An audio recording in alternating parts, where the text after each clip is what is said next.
सत्संग जी प्रेम से कहना। प्रेमा ने बोला।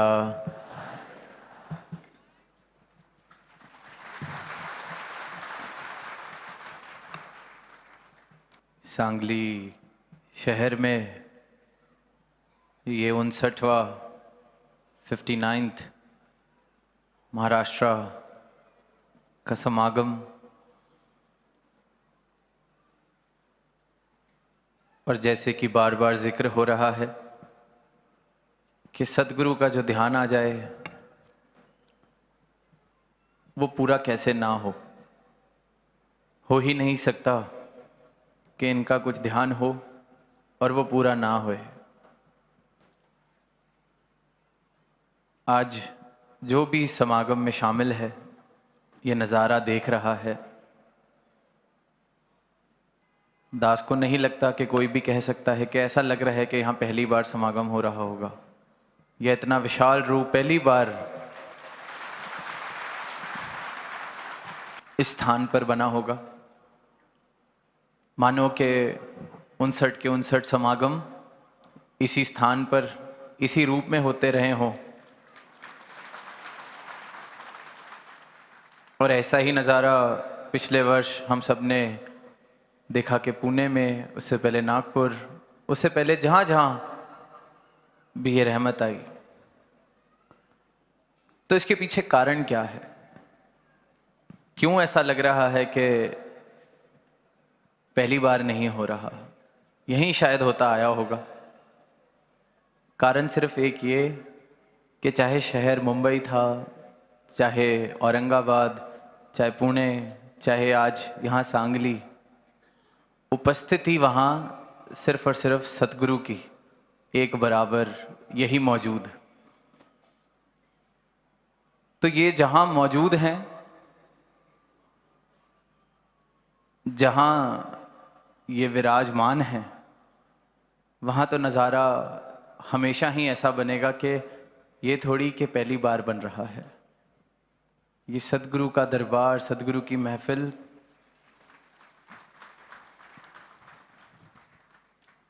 युगों युगों से आनंद की, प्रेम की ये सजा रहे हैं। ये मेरे देखने की या मेरी नज़र की कमी हो सकती है, जो शायद कभी ये सोच ले कि ये मुमकिन कैसे होगा। ये मेरी नज़र या मेरी सोच की कमी हो सकती है, जो ये सोच ले कि ये कैसे किया जाएगा या ऐसे तो हो नहीं सकता। और यही फर्क है एक भक्ति भरे समर्पित भाव में और मनमत में किए गए किसी कर्म में। और एक एक भक्त जब इस जीवन की यात्रा कर रहा है, तभी बार बार चेतनता का जिक्र भक्ति की राह पर किया जाता है। आज सुबह सेवादल रैली के दौरान भी हमने चेतनता का जिक्र सुना, आत्मा मंथन का जिक्र जो बार बार हो रहा है। तो ये तो मेरा स्वयं से सवाल हो, खुद से सवाल हो कि जीवन की जो मैं यात्रा कर रहा हूं, क्या सिर्फ ये मैं कह रहा हूं कि मेरे जीवन में सदगुरु का उपकार है, सदगुरु के चरणों का एहसास है, प्यार है, या मेरा जीवन वाकई ही चल रहा है ऐसा? जीवन की यात्रा में अनेक परिस्थितियां ऐसी आती हैं, मन डामाडोल होता है, गुरमत से मनमत की ओर भी जाता है, पर वहीं फिर संतों का संग, ये सेवा सिमरन सत्संग, ये आत्मा मंथन, कि क्या इस पल में, क्षण में जो मेरे मन के भाव आ रहे हैं वो भक्ति वाले, समर्पण वाले, एक भक्त वाले भाव हैं, या फिर मनमत वाले, दुनिया वाले भावों से मेरा मन भरा हुआ है। एक क्षण लगता है जब अपने मन को वापस इनके चरणों में समर्पित कर देते हैं, एक क्षण लगता है मन की मैल दूर होने में। और स्वाभाविक सी बात है कि इस यात्रा में चल रहे हैं तो मन ने इधर उधर जाना है।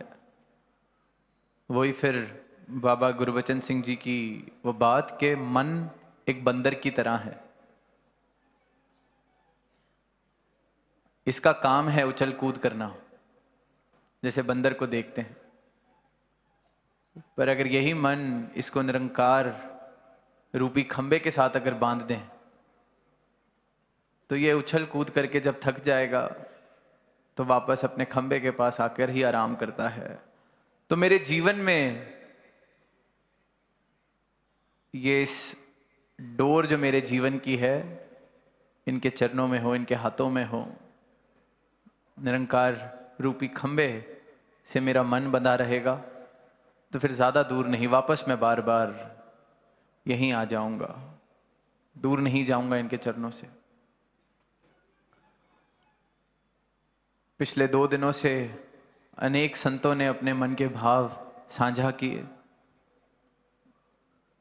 भक्ति की राह पर चलते हुए जीवन कैसे बिताया जा रहा है, कैसे ये बात कही गई कि जो वेदों शास्त्रों में लिखा गया है वो हमारा अपना अनुभव बना है। कैसे ये भी गवाही दी कि जब तक ये ब्रह्म ज्ञान सदगुरु की कृपा से जीवन में नहीं आया था, तो नाम तो हम भी ले रहे थे परमात्मा का, अपने संस्कारों के अनुसार इसकी आराधना भी कर रहे थे, इसकी पूजा भी कर रहे थे, इसको पुकार भी रहे थे। कोई सुबह के सुबह समय उठकर दान पुण्य का काम भी कर रहे थे,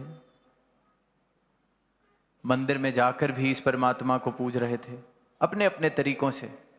ये ब्रह्म ज्ञान की दात जीवन में आई, सदगुरु की कृपा जीवन में आई, तो जो वेदों में शास्त्रों में पढ़ रहे थे, सुन रहे थे, बोल रहे थे पढ़कर, वो हमारे अपने जीवन की सच्चाई बन गई।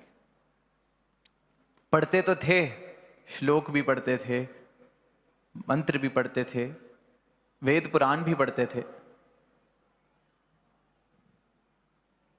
और रोज इस बात का उच्चारण भी करते थे कि ये परमात्मा सर्वव्यापी है, परमात्मा हर जगह है, परमात्मा के बाहर कुछ नहीं। पर जब अपना ही बच्चा घर का ये सवाल पूछ ले कि हम रोज पूजा कर रहे हैं, आराधना कर रहे हैं, भक्ति वाले वातावरण में रहने का प्रयास कर रहे हैं, ये परमात्मा है कहाँ, दिखता क्यों नहीं,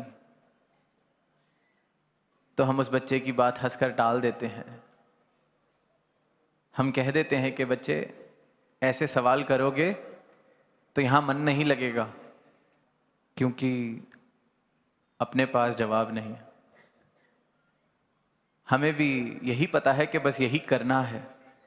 हम सब किसी न किसी रूप में परमात्मा के प्रति अपनी आस्था की अभिव्यक्ति करते हैं। पर जब यही एक भोला सा सवाल एक बच्चा पूछ लेता है, अपने घर का बच्चा, जिसे खुद हम अच्छे स्कूल में भेज रहे हैं ताकि इसके पास दुनिया के सारे सवालों के जवाब हों, अच्छी पढ़ाई करे, अच्छी लियाकत प्राप्त करे, ताकि दुनिया के बड़े बड़े साइंस के एक्सपेरिमेंट करे, नई खोज करे, नई आविष्कार करे, इसकी बुद्धि में कोई कमी ना रहे, इसकी बुद्धि इतनी विकसित हो ताकि दुनिया जीत ले। वहीं एक भोला सा सवाल जब वो बच्चा पूछता है तो हम उस सवाल को कहते हैं कि इस सवाल को ना पूछा जाए।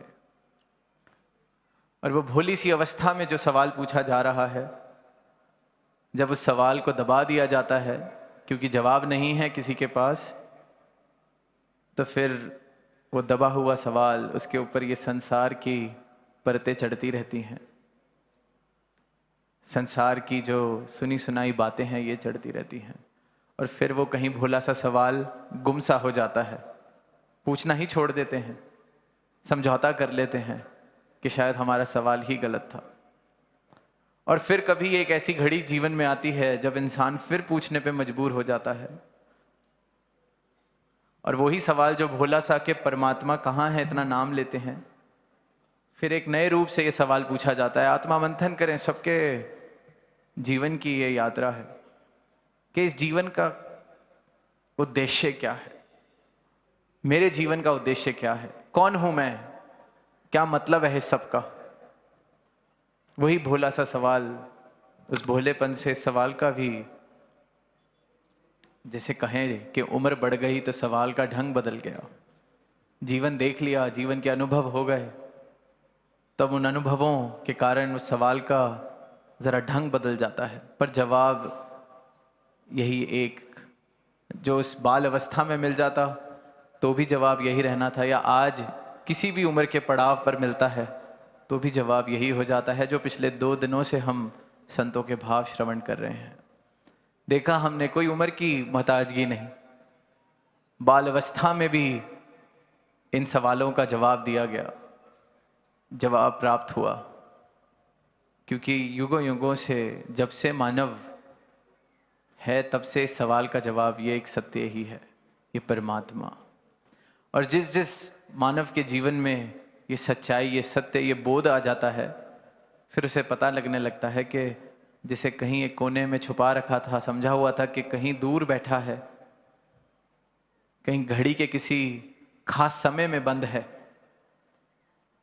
कहीं किसी पर्वत चोटी पर है, कहीं किन्हीं 4 दीवारों में है, कहीं किसी पुस्तक में बंद है जिसका राज, ये तो हर जगह है। इसके दर्शन मैं कर रहा हूं, इसको देख रहा हूं। आंखों से फिर फर्क की भावना मिट जाती है, भेदभाव वाली भावना मिट जाती है, क्योंकि जब इस परमात्मा का बोध होता है, इसके दर्शन होते हैं, तो फिर ये परमात्मा कण कण में दिख रहा है, जर्रे जर्रे में दिख रहा है, घट घट में दिख रहा है। फिर वही मैं जो शायद रंग, नस्ल, धर्म आदि के आधार पर बंटवारे वाली सोच रखता था, वैर विरोध वाली सोच रखता था, स्वीकृति नहीं दे पाता था किसी को, कोई मुझसे अगर मेल नहीं खाता, कोई मेरे जैसा दिखता नहीं, मेरे जैसा खाता नहीं, मेरे जैसा बोलता नहीं, मेरे जैसे उसके विचार नहीं, तो उसको मैं पराया मान लेता था।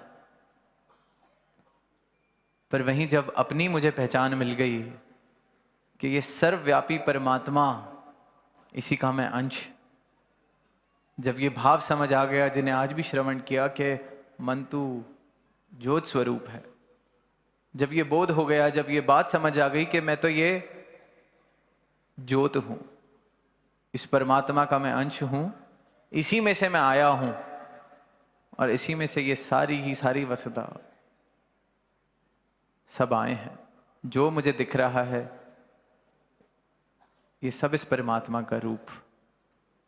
तभी वो भाव फिर सार्थक होते हैं, वो शब्द सार्थक होते हैं कि वसुदैव कुटुंबकम। तो ये जो भोला सा सवाल है, इस सवाल का जवाब मिल सकता है। और मजे की बात यह है कि जो जवाब है वो भी तभी समझ आता है जब जीवन में वापस वो भोलापन आ जाए, जब ये चालाकियां, जब ये अहंकार मैं छोड़ने को तैयार हो जाऊं। अगर इस भाव से आऊंगा कि मुझे कौन बताने वाला है, तो ये सीधा सा इशारा कि ये रहा परमात्मा, ये कण कण में होते हुए भी इससे मैं वंचित रह जाता हूं। तो अपनी मैं को छोड़कर जो जो समर्पित हुआ है, उसने परमात्मा को प्राप्त किया है। अधिकतर दुनिया अगर परमात्मा से वंचित है तो इस कारण, क्योंकि सोचते हैं कि परमात्मा कोई विधि है, कोई तरीका है, कोई मंत्र है अपने अटके हुए, रुके हुए कामों को पूरा कराने का।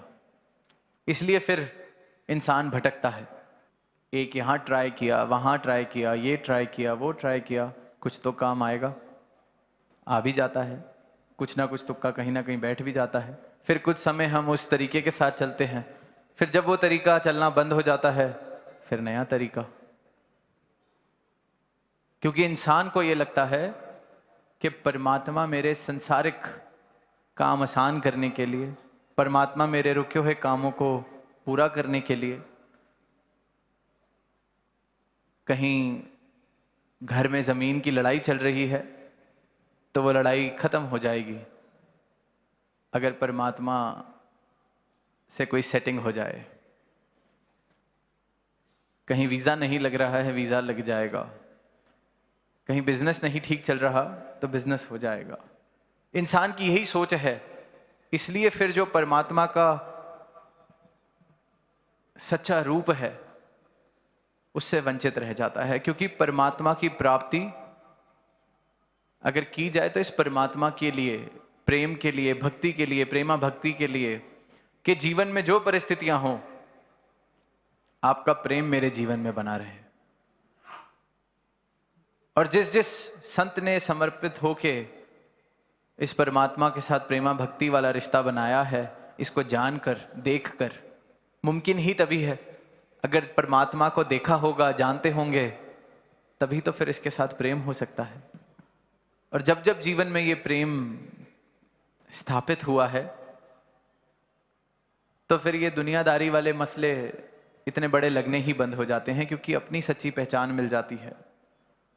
पता चल जाता है कि जितने काम आज तक हुए हैं सब इसकी कृपा से ही, तो आगे भी जो होना है इसकी कृपा से ही होना है। किसकी कृपा?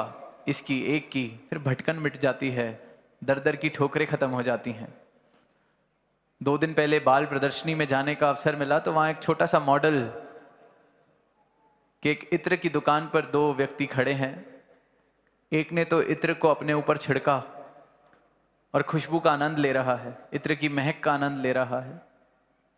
और एक ने इत्र को चख लिया कि इसका स्वाद कैसा है, तो वो मुंह बना रहा है और फिर कह रहा है कि इत्र कितनी बेकार चीज है, बोतल तोड़ दी। यही इंसान कर रहा है। परमात्मा, ये भक्ति, ये जिसके लिए प्राप्त करनी है उसके लिए प्राप्त नहीं कर रहा, और फिर दुनिया में जाके ऐलान कर रहा है कि परमात्मा है नहीं। दुनिया में जाके ऐलान कर रहा है कि परमात्मा या ये जो सच की बातें हैं ये तो किसी काम की नहीं। अब इत्र को मैं भी अगर ज़बान पे रख लूं तो कोई मिठाई या कोई ऐसा स्वाद तो आने वाला नहीं है।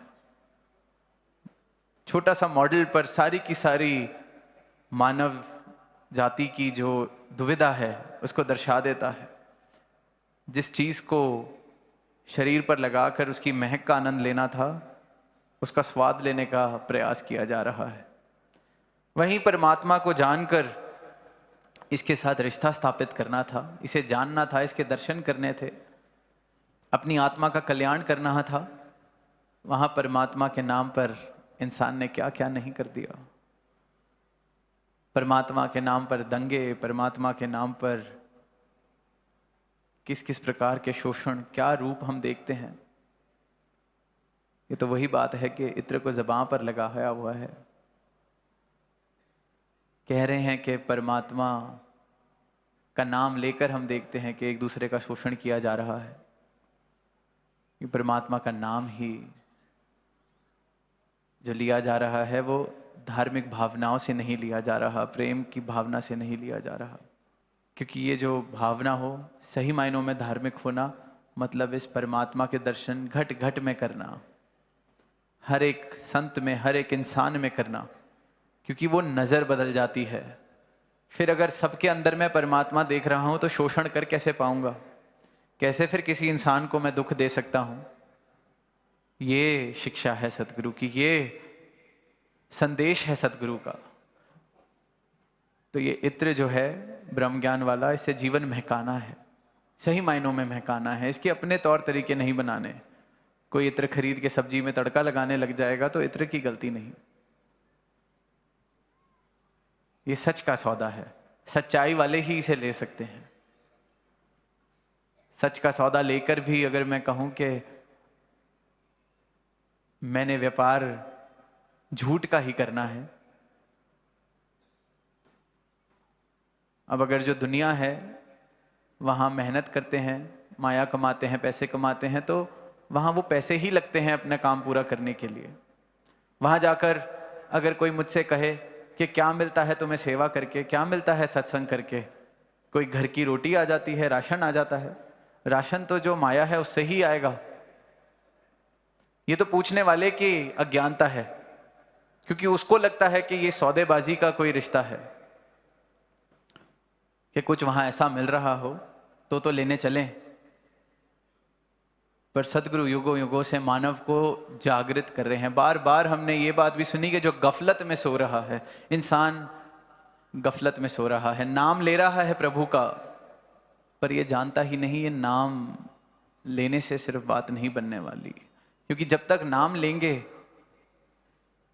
बिना जाने, तो मैं परमात्मा की परिभाषा भी अपने अनुसार बनाता जाऊंगा। जैसा मुझे कोई बता देगा, जैसा मुझे कोई सिखा देगा, यही मेरा फिर तरीका बन जाता है धार्मिक होने का।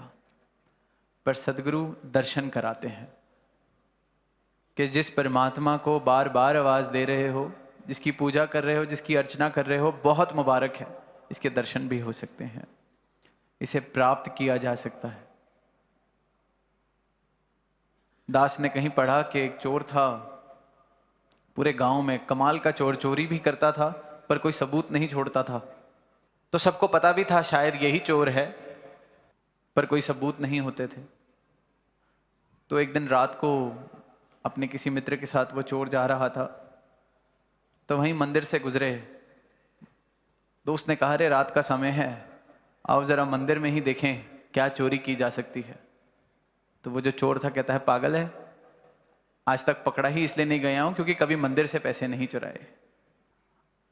अब कहने को तो वो चोर भी धार्मिक है, उससे बड़ा धार्मिक कौन कि इतना एक्सपर्ट, कोई सबूत नहीं छोड़ता,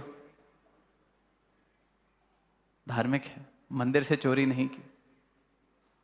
तो किसी ना किसी अदालत में उसको भी कह दिया जाएगा कि बिल्कुल धार्मिक है, देखो इसने मंदिर से चोरी नहीं की। और सदगुरु सिर्फ और सिर्फ जब अपना ज्ञान जब दे देते हैं तो हर एक इंसान में मंदिर दिखने लगता है, हर इंसान मंदिर हो जाता है। तो जो सदगुरु का ब्रह्म ज्ञान प्राप्त करके सही मायनों में धार्मिक हो जाता है, फिर उसका जीवन संवर जाता है। जिस जिस जीवन को फिर वो छूता है, वहां सही मायनों में जो धर्म है उसकी महक आ जाती है, प्रेम की महक आ जाती है, मानवता की महक आ जाती है।